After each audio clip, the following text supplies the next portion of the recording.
बिस्मिल्लाहिर्रहमानिर्रहीम। अज़ीज़ तलबा अस्सलामु अलैकुम। उर्दू साल अव्वल के आज के लेक्चर के साथ मैं हूं अली इरफान।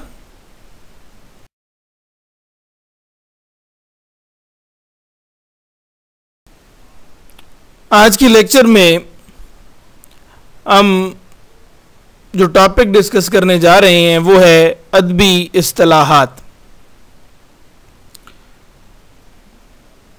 अगली स्लाइड में हम देखते हैं कि कौन कौन सी अदबी इस्तिलाहात, क्योंकि अदबी इस्तिलाहात बहुत तवील हैं, इसलिए हम चंद एक को ही डिस्कस कर पाएंगे आज के लेक्चर में। तो अगली स्लाइड में हम देखते हैं कि आज हमने कौन कौन सी अदबी इस्तिलाहात डिस्कस करनी है।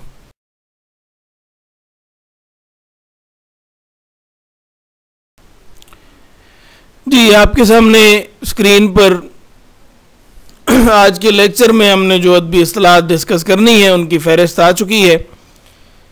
काफिया, रदीफ, मतला, मक्ता, तशबीह, इस्तिआरा, मजाज मुरसल, किनाया और तलमी, ये 9 अदबी इस्तिलाहात हैं जो आज हमने डिस्कस करनी है।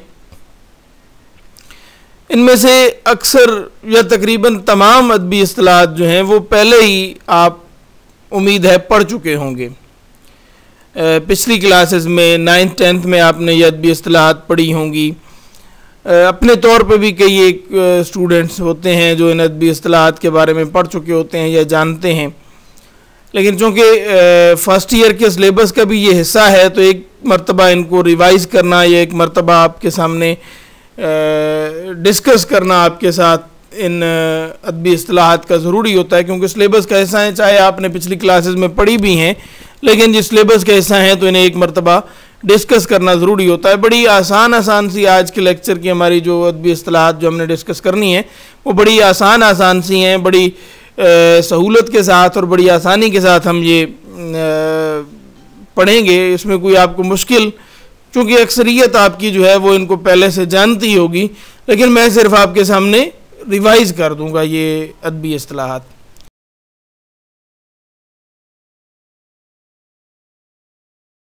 जी, पहली अदबी इस्तिलाह जिसके बारे में हमने जानना है वो है काफिया। अच्छा, इससे पहले कि मैं आपको काफिये के बारे में पढ़ाऊं, आप इस्तिलाह के बारे में पहले थोड़ा सा जान लें। इस्तिलाह किसी लफ्ज़ के किसी ख़ास इल्म फ़न के दायरे में महदूद जो उकर मानी हैं, जो मानी किसी मखसूस इल्म फ़न के दायरे में तय पाते हैं, या किसी ख़ास इल्म फ़न में किसी एक लफ्ज़ को जो मखसूस मानी दे दिए जाते हैं, वो बाज़ औक़ात वो जो मानी मखसूस इल्म फ़न के हवाले से दिए जाते हैं वो बैन ही लुग़वी मानी के मुताबिक होते हैं। कभी उन मानी में इजाफ़ा हो जाता है, कभी उन मानी की तहदीद हो जाती है। जो लुग़वी मानी की किसी ख़ास इल्म फ़न के तहत आकर उस लफ्ज़ के मानी की तहदीद या तौसी हो जाती है, और बाज़ वक़्त मानी अक्सर बदल भी जाते हैं। तो वो जो मखसूस इल्म फ़न की ज़ैल में आकर एक लफ्ज़ को मानी दिए जाते हैं उसे हम इस्तिलाह कहते हैं। हमने आज जो पहली अदबी इस्तिलाह पढ़नी है वो है काफिया। काफिया के लुग़वी मानी है हम आवाज़ अल्फाज। जो हम आवाज़ अल्फाज होते हैं उन्हें काफिया कहा जाता है। अब इस्तिलाही मफ़हूम क्या है? अदबी इस्तिलाह में हर शेर के आखिर में गज़ल का शेर हो, नज़्म का शेर हो, नज़्म की सूरत में थोड़ी बदल जाती है सूरत हाल, लेकिन गज़ल के हवाले से आप बड़े वाज़ेह अंदाज में समझ सकते हैं कि गज़ल के हर शेर के आखिर में रदीफ़ से पहले आने वाले हम आवाज़ अल्फाज को काफ़िया कहते हैं। बाज़ गज़लियात में चूँकि रदीफ़ होती ही नहीं है, जब रदीफ़ नहीं है तो जब रदीफ़ नहीं होगी तो फिर काफिया ही यानी इख्तिताम होगा शेर का, काफिया पे ही शेर ख़त्म हो जाएगा।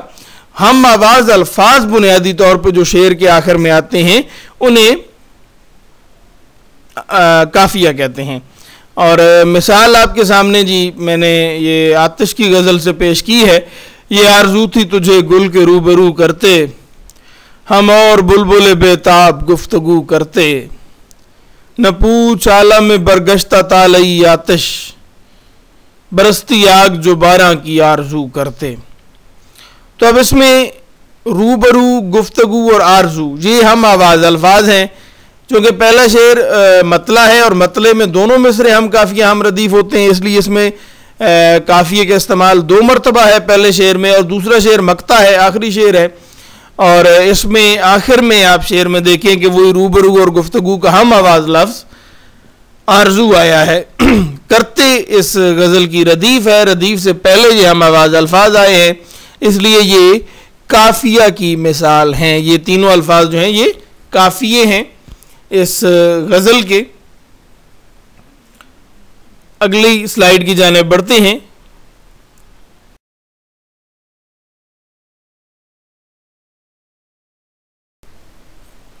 रदीफ, रदीफ की लुग़वी मानी तो घोड़े या ऊंट पर जो पीछे बैठा हुआ, एक सवार तो आगे बैठा होता है जो घोड़े पर या ऊंट पर, एक असल सवार के पीछे जो बैठा हुआ सवार है उसको कहते हैं लुग़वी मानी में रदीफ। ये रदीफ की लुग़वी मानी है, घोड़े या ऊंट पर जो पीछे बैठा हुआ सवार होता है उसे रदीफ कहते हैं। इस्तिलाह में हर शेर के आखिर में बार बार दोहराए जाने वाले अल्फाज, हर शेर के आखिर में, ये नज़्म की सूरत में हर स्टैंज़ा में भी आ सकते हैं, हर बंद में भी आ सकते हैं, रदीफ होती है। लेकिन गज़ल के हवाले से इसलिए बात की जाती है कि गज़ल की हवाले से समझाना जो है वो निस्बतन आसान होता है। ये आरज़ू थी तुझे गुल के रूबरू करते, हम और बुलबुल बेताब गुफ्तगू करते, न पूछ आलम में बरगश्ता तालई आतिश, बरसती आग जो 12 की आरज़ू करते। मैंने मिसाल में वही जो काफ़िए के लिए जिन अशार की मिसाल दी, रदीफ़ के लिए भी उन्हीं अशार की मिसाल दी ताकि आपको समझने में सहूलत रहे। यकीनन आप पहले समझ भी चुके होंगे, लेकिन मैं एक मरतबा रिवाइज कर रहा हूँ या आपको रिमाइंड करा रहा हूँ, रिकॉल करने की कोशिश कर रहे हैं हम। बस करते इस गज़ल में रदीफ़ है, हर शेर के आखिर में यही एक ही लफ्ज़ बार बार रिपीट हुआ है, तो इसलिए इसे हम रदीफ़ कहेंगे। और बहुत सारी गज़लें हैं, मसलन जी इकबाल की अब मुझे शेर याद आ गया जी के, तेरे इश्क़ की इंतहा चाहता हूँ, मेरी सादगी देख क्या चाहता हूँ, बड़ी बज़्म में राज की बात कह दी, बड़ा बेअदब हूँ सज़ा चाहता हूँ। अब इसमें चाहता हूँ जो है वो रदीफ़ है, और सज़ा क्या और इंतहा ये जो हैं ये काफ़िए हैं। इस तरह की आपको बहुत सारी मिसालें आपको ख़ुद को भी याद होंगी जो आप पेश कर सकते हैं। और यकीनन आपने जब होमवर्क में मैं ये काम दूंगा तो उसमें मिसालें आपने अपनी तरफ से ख़ुद पेश करनी है, इन दी गई मिसालों के अलावा पेश करनी है, इसलिए आप अपने जहन में रखें इनकी मिसालें।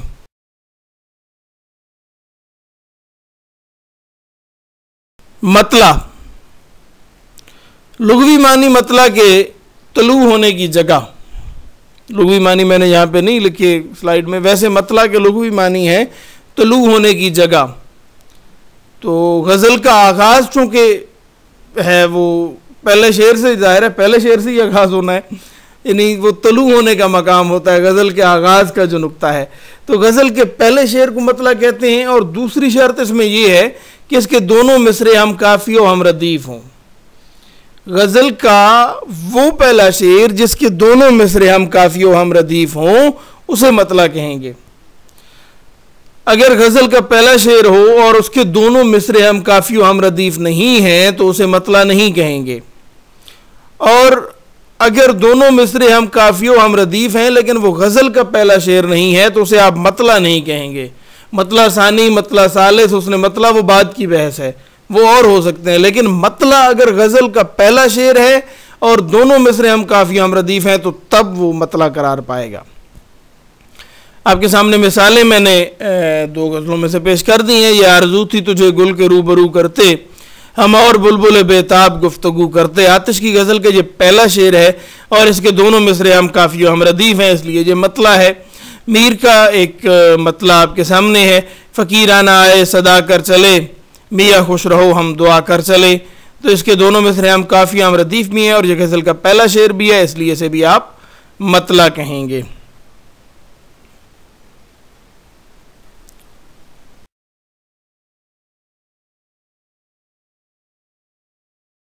मक्ता, मक्ता के लुग़वी मानी है कता होने की जगह, किसी चीज़ के कट यानी रुकने की जगह या किसी चीज़ को कता कर देने का मकाम जो है उसे मक्ता कहते हैं, कट करने का मकान।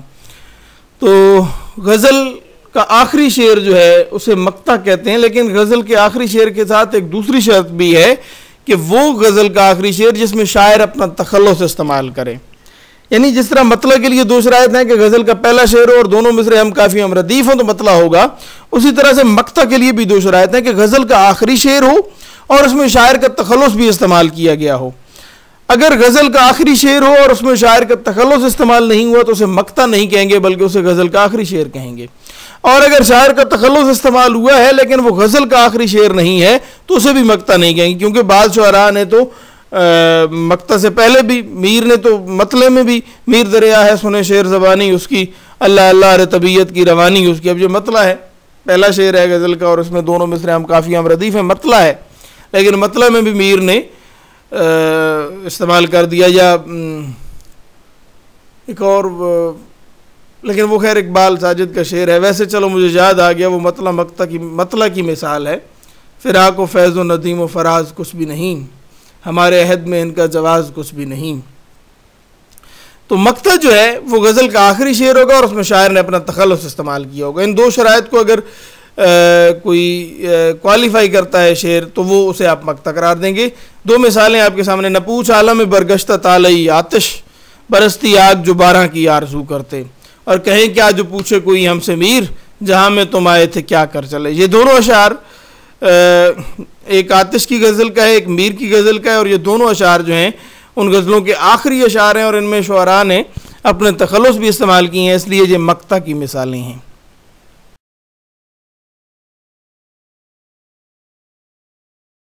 दी मतला मक्ता रदीफ काफ़िया हो गए। अब हमने पढ़ना है जी तशबीह। तशबीह इल्म बयान की एक किस्म है। इल्म बयान को एक मखसूस जो अक़साम में तकसीम किया जाता है उनमें से एक है तशबीह। वैसे हम इल्म बदी और इल्म बयान के बारे में आगे पढ़ेंगे, तफसीली उसमें देखेंगे इल्म बदी और बयान को, लेकिन जहाँ पे हम ने जो मखसूस इस्तिलाहात पढ़नी है, जो आपके सिलेबस कैसे हैं, उन्हीं को ही हम डिस्कस कर रहे हैं। तफसील में हम नहीं जा रहे क्योंकि फिर बात तवील हो जाती है और उलझ जाती है। किसी मुश्तरक खसूसियत की बुनियाद पर किसी एक चीज़ को दूसरी चीज़ जैसा करार देना अदबी इस्तिलाह में तशबीह कहलाता है। वैसे तशबीह के मानी शबाहत से एक जैसा होना, तो लुग़वी मानी भी तकरीबन यही बनते हैं। इस्तिलाह में भी किसी मुश्तरक खसूसियत की बुनियाद पर किसी एक चीज़ को दूसरी चीज़ जैसा करार देना तशबीह कहलाता है।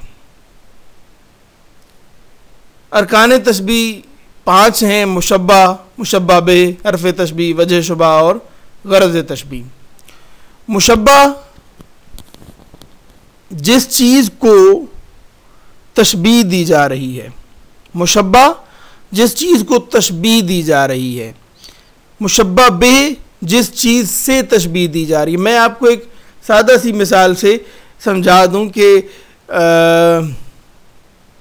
मेरा भाई शेर की तरह बहादुर है, मेरा भाई शेर की तरह बहादुर है, तो अब या मेरा भाई की जगह आपको और लफ्ज़ भी लगा सकते हैं, अली शेर की तरह बहादुर है, अली शेर की तरह बहादुर है। अब इसमें अली को शेर से तशबीह दी जा रही है, तो अली जो है वो मुशब्बा है और शेर मुशब्बा बे है। अली मुशब्बा है और शेर मुशब्बा बे है। जिससे तशबीह दी जा रही है वो मुशब्बा बे, जिसको तशबीह दी जा रही है वो मुशब्बा। हर्फ़ तशबीह वो हरूफ के जो तशबीह देने के लिए इस्तेमाल होते हैं, की तरह, जैसे, गोया, मानद, ये जो अल्फाज हैं इन्हें हरूफ तशबीह कहते हैं और ये तशबीह में लाजमी होते हैं। वजह शुबा वो मुश्तरक खसूसियत जिसकी बुनियाद पर तशबीह दी जा रही है उसे वजह शुबा कहते हैं। वो मुश्तरक खसूसियत जिसकी बुनियाद पर तशबीह दी जा रही है उसे वजह शुबा कहते हैं। और गरज़ तशबीह जिस मकसद के लिए तशबीह दी जा रही है। अब हमने इसमें एक बड़ा बारीक सा नुक्ता है जो समझना है। मसलन अली शेर की तरह बहादुर है, हमने एक मिसाल दी है, तो इसमें की तरह तो हर्फ तशबीह हो गया।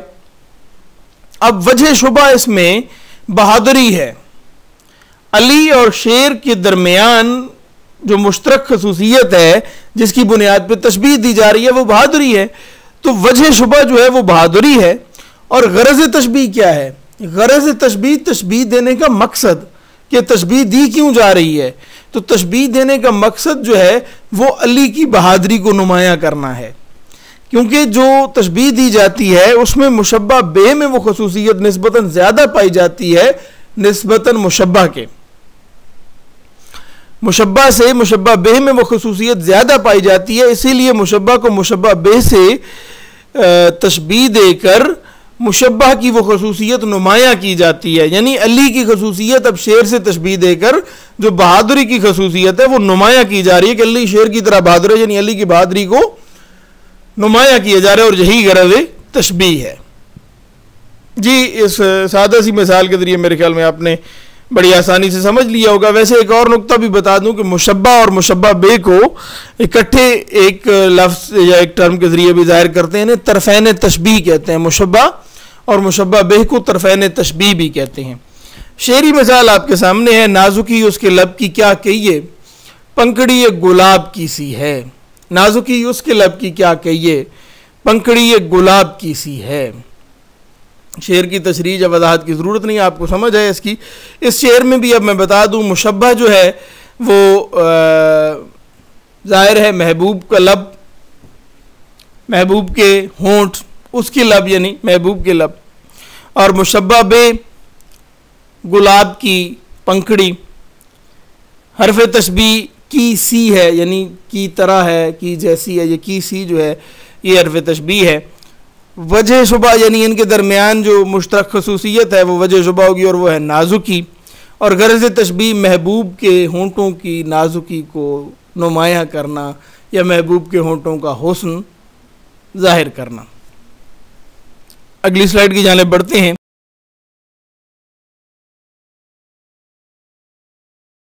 इस्तिआरा, इस्तिआरा की जो अदबी इस्तिलाह के हवाले से तारीफ़ की जाती है वो है कि कोई लफ्ज़ जब हकीकी के बजाय मजाजी मानी में इस्तेमाल हो और हकीकी और मजाजी मानी में तशबीह का ताल्लुक़ हो तो इसे इस्तिआरा कहते हैं। ये तारीफ़ आप याद कर लें। कोई लफ्ज़ जब हकीकी की बजाय मजाजी मानी में इस्तेमाल हो और हकीकी और मजाजी मानी में तशबीह का ताल्लुक़ हो उसे इस्तिआरा कहते हैं। लेकिन सादा तरीन अल्फाज में अगर आपने समझना हो तो आप ये भी कह सकते हैं कि मुश्तरक खसूसियत की बुनियाद पर किसी एक चीज़ को दूसरी चीज़ करार दे देना, बैन ही दूसरी चीज़ करार दे देना इस्तिआरा कहलाता है। या इससे भी आसान तरीन समझने के लिए जो तशरीह है कि इस्तिआरा जो है वो तशबीह की किस्म है और इसमें हरफ तशबीह का इस्तेमाल नहीं होता। हरफ तशबीह के इस्तेमाल के बगैर जो तशबीह देना है वो इस्तिआरा कहलाता है। यानी अली शेर की तरह बहादुर है कि जो मिसाल हमने दी इसमें की तरह जो है वो हरफ तशबीह है। अब इस की तरह हरफ तशबीह को हटा दें तो आप कहेंगे कि अली शेर है। अब आपने बैन ही दूसरी चीज़ करार दे दिया और मुश्तरक खसूसियत बहादुरी की बुनियाद पर करार दिया। या दूसरी तरफ से आप देखें तो आपने हरफ तशबीह के बगैर तशबीह का इस्तेमाल किया, तो ये इस्तिआरा है। अली शेर है, ये इस्तिआरा है। अरकान इस्तिआरा 3 है, मुस्तार लहू, मुस्तार मिन हो और वजह जामे। नामों से ही जाहिर है कि मुस्तार लहू जिसके लिए इस्तिआरा लिया जाए और मुस्तार मिन हो जिससे इस्तिआरा लिया जाए, और वजह जामे वही गरज तशबीह की तरह, ये वजह शुबा की तरह वजह जामे है। तो मैंने कहा कि जी अली शेर है, ये इस्तिआरा है। अब इसमें मुस्तार मिन हो जो है वो शेर है और मुस्तार लहू जो है वो अली है। अली के लिए खसूसियत मुस्तार ली जा रही है, इसलिए मुस्तार लहू क्या है, अली है। मुस्तार मिन हो वो खसूसियत मुस्तार किससे ली जा रही है, शेर से, इसलिए मुस्तार मिन हो शेर है। और वजह जामे बहादुरी या बहादुरी को नुमायां करना। ठीक है, तो ये 3 अरकान इस्तिआरा हैं। अरकान इस्तिआरा की शेरी मिसाल आपके सामने मीर का एक शेर है कि पत्ता पत्ता बूटा बूटा हाल हमारा जाने है, जाने न जाने गुल ही न जाने बाग तो सारा जाने है। तो यहाँ पे गुल जो है वो डायरेक्ट महबूब के लिए लफ्ज़ इस्तेमाल हुआ है, तो गुल जो है वो इस्तिआरा है महबूब के लिए। ठीक है, इसमें मुस्तार मिन्हु गुल है, मुस्तार लहू महबूब है और वजह जामे महबूब की खूबसूरती का इजहार। बढ़ते हैं अगली स्लाइड की जानिब।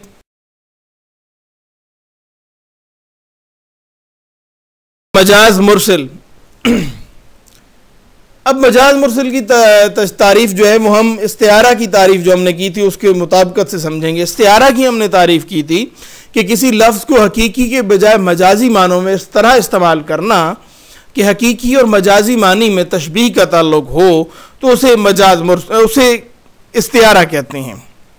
अब मजाज मुरसिल की तारीफ देखें कि किसी लफ्ज़ को हकीकी की बजाय मजाजी मानों में इस्तेमाल किया जाए लेकिन हकीकी और मजाजी मानी में तशबीह के अलावा कोई ताल्लुक हो, उसे मजाज मुरसिल कहेंगे।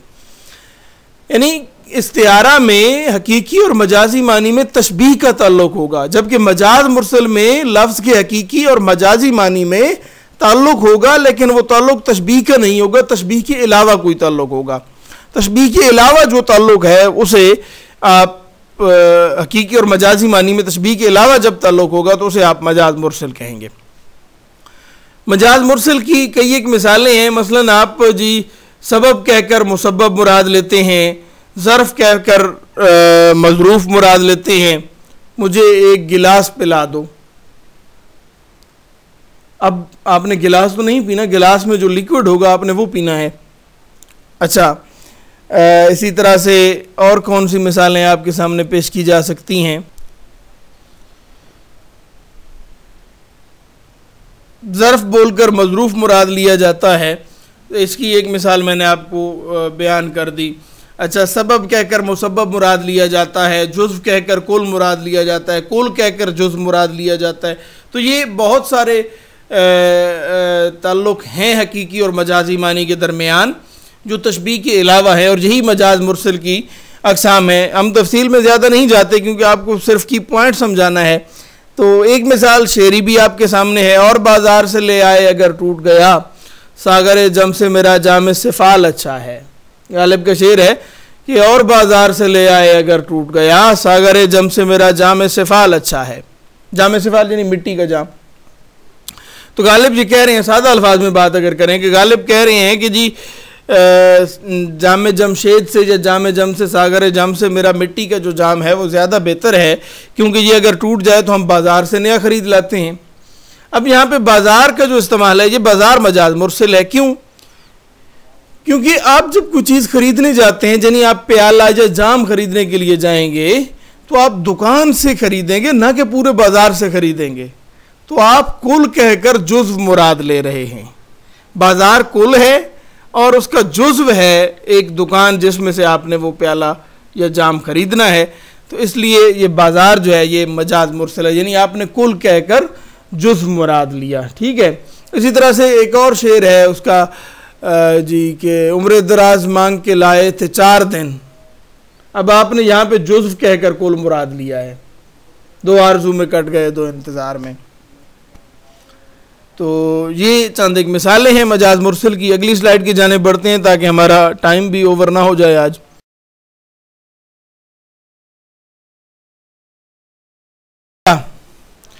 किनाया के लुग़वी मानी इशारा, रम्ज़, छुपी हुई बात, पोशीदा बात, ये लुग़वी मानी है किनाया के। इस्तिलाही मानी कि किसी लफ्ज़ को मजाजी मानी में इस तरह इस्तेमाल किया जाए कि उस लफ्ज़ के हकीकी मानी भी मुराद लिए जा सकते हों। यानी जब कोई इस्तेमाल करेगा किसी लफ्ज़ को तो वो मजाजी मानी में ही इस्तेमाल करेगा, लेकिन वो इस टेक्निक से इस्तेमाल किया गया हो लफ्ज़ के उसके हकीकी मानी भी मुराद लिए जाएं तो जुमले पे कोई असर ना पड़े, जुमला मफ़हूम दुरुस्त मुकम्मल मफ़हूम अदा करे, मुकम्मल मानी दे, उसे किनाया कहते हैं।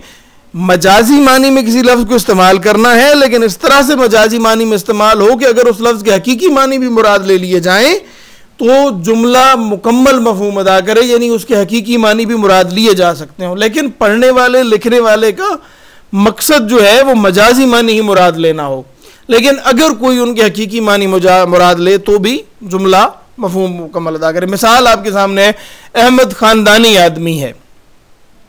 अब ख़ानदानी लफ्ज़ जो है इसके लुग़वी मानी किसी ख़ानदान से ताल्लुक़ रखने वाला, ये कोई भी हो सकता है, हर इंसान किसी न किसी ख़ानदान से ताल्लुक़ रखता है, इसलिए हर कोई ख़ानदानी है, ये लुग़वी मानी है। लेकिन मजाजी मानी इस लफ्ज़ के हैं नेक नाम, मुअज़्ज़ज़, बावकार, ठीक है, या जैसे आप कहते हैं जी अशराफिया से ताल्लुक़ रखने वाला, नेक नाम, मोतबर, ख़ानदानी, कि ये सारे मजाजी मफाहिम है, मानी हैं। तो अब अगर आप अहमद ख़ानदानी आदमी है, इसमें ख़ानदानी जो इसके इस्तिलाही मानी मैंने बयान किए, नेक नाम या मोतबर या मुअज़्ज़ज़ शख्सियत, ये मजाजी मानी के लिए इस्तेमाल हुआ है ये लफ्ज़ ख़ानदानी। लेकिन अगर आप इसके हकीकी मानी यानी किसी ख़ानदान से ताल्लुक़ रखने वाला ले लें तो अहमद ख़ानदानी है, इसमें भी जुमला तो मुकम्मल होता है, जुमला अपना मुकम्मल मफ़हूम अदा करता है, ख़ानदानी की लुग़वी मानी भी यहाँ पे मुराद लिए जाए।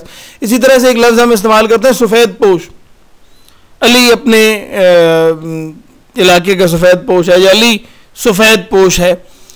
अब सफ़ेद पोश भी मुअज़्ज़ज़ के मानी में इस्तेमाल होता है, ठीक है, मोहतरम के मानी में इस्तेमाल होता है, लेकिन सफ़ेद पोश की लुग़वी मानी सफ़ेद लिबास पहनने वाला है। तो अगर मजाजी की बजाय हकीकी मानी भी मुराद लिए जाए तो जुमला मुकम्मल मफ़हूम अदा करता है, अली सफ़ेद पोश है यानी सफ़ेद लिबास पहनता। तो हकीकी की बजाय मजाजी मानी भी मुराद लिए जा सके, मजाजी मानी में इस्तेमाल किया गया हो लेकिन मजाजी की बजाय हकीकी मानी भी मुराद लिए जा सकें तो किनाया कहते हैं। ये चंद एक नसरी यानी सादा जुमलों में मिसालें थी। एक शेरी मिसाल आपके सामने है, ये मुसफ़ी का शेर है, रखने दिया न हमको कदम लालाजार में, एक फूल को तरसते रहे हम बहार में। अब यहाँ पे फूल के मजाजी मानी जो है वो महबूब है, और अरसे बहार में या मौसम बहार में, फसल बहार में महबूब को देखने की बात की जा रही है। लेकिन अगर आप इसके लुग़वी मानी फूल लें यानी फूल बिल्कुल फ्लावर, तो फ्लावर वैसे कहते हैं, फ्लावर नहीं होता फ्लावर, अगर ये मानी आप लें तो भी ये जुमला ये शेर दुरुस्त है, आप इसके हकीकी मानी भी मुराद ले सकते हैं। तो ये किनाया की शेरी मिसाल है।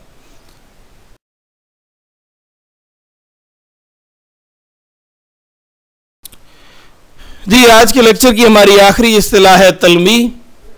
तलमीह की लुग़वी मानी है इशारा करना, किसी की तरफ इशारा करना, उसे कहते हैं तलमीह। इस्तिलाह में वो लफ्ज़, तरकीब या मुख्तसर अल्फाज, मुख्तसर अल्फाज भी हो सकते हैं, वो ये नहीं कि पूरा बयानिया या पूरी कहानी या पूरा किस्सा, वो नहीं, उसे तलमीह नहीं कहेंगे। एक लफ्ज़, एक तरकीब या 2 से 3 मुख्तसर अल्फाज जो किसी मशहूर वाक़या, दास्तान, रिवायत, सकाफ़त, हदीस या आयत की तरफ है, माजी के किसी इवेंट की तरफ, चाहे वो वाक़या है, चाहे किस्सा है, कहानी है, रिवायत है, कोई सकाफ़ती हवाला है, हदीस है, कुरान की आयत है, उनकी तरफ जो लफ्ज़ इशारा करेंगे वो मुख्तसर अल्फाज या लफ्ज़ या तरकीब, उसे आप तलमीह कहेंगे। और इसकी मिसालें आपके सामने 2 शेरी मिसालें हैं। इब्ने मरियम हुआ करे कोई, मेरे दुख की दवा करे कोई। अब इब्ने मरियम हज़रत ईसा के लिए इस्तेमाल होता है, और अब ये इब्ने मरियम का लफ्ज़ इस पूरे शेर में हज़रत ईसा अलैहिस्सलाम के सारे मुअज्ज़े की तरफ, कि वो कुम बिइज़्निल्लाह कहकर मुर्दों को ज़िंदा कर देते थे और कोड़ियों को शिफा बख्श देते थे, और हर मरीज़ के लिए वो शिफा का वसीला बनते थे, सबब बनते थे, शिफा बख्श देते थे। तो ये इब्ने मरियम का लफ्ज़ उस पूरी कहानी और पूरे हज़रत ईसा के वाक़े को हमारे जहन में रिमाइंड करा देता है हमें ये लफ्ज़, तो इसलिए ये तलमीह की एक मिसाल है। एक और मिसाल तलमीह की इकबाल के शेर में से कि बेखतर कूद पड़ा आतिश नमरूद में इश्क, अक्ल है महवे तमाशाए लबे बाम अभी। तो अब ये आतिश नमरूद का लफ्ज़, नमरूद के वो आग जलाने और हज़रत इब्राहीम को आग में फेंकने और ये सारा जो वाक़या है उसको हमें याद करा देता है। ये एक लफ्ज़ है, ये जो एक तरकीब है, तो इसलिए ये तलमीह की एक मिसाल है।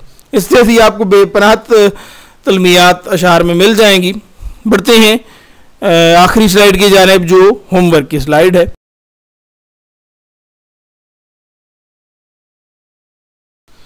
जी होमवर्क आज आपका है कि आज के लेक्चर में ज़ेर बहस तमाम अदबी इस्तिलाहात की तारीफ़ लिखें। आज हमने जो 9 अदबी इस्तिलाहात पढ़ी हैं काफ़िया से लेकर तलमीह तक, इन 9 की 9 अदबी इस्तिलाहात की आपने तारीफ़ें लिखनी हैं और दी गई मिसालों के अलावा एक एक शेरी और एक एक नसरी मिसाल पेश करें। यानी जो मिसालें मैंने आपको समझाने के लिए पेश की हैं, वो मिसालें आपने जो मैंने पेश की हैं वो आपने नहीं करनी, इनके अलावा कोई दो मिसालें आपने पेश करनी है।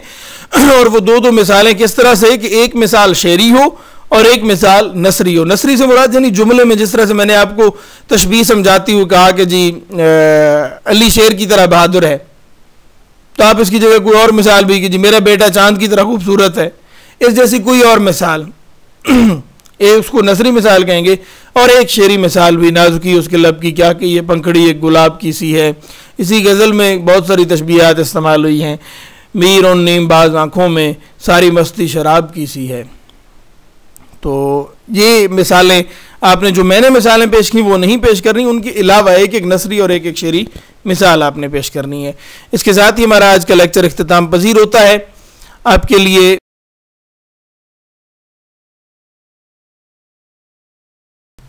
दुआ गो हैं कि अल्लाह आपको सेहत व सलामती से रखे, आपके घर वालों को सेहत व सलामती से रखे, खुश रहें, खुश रखें।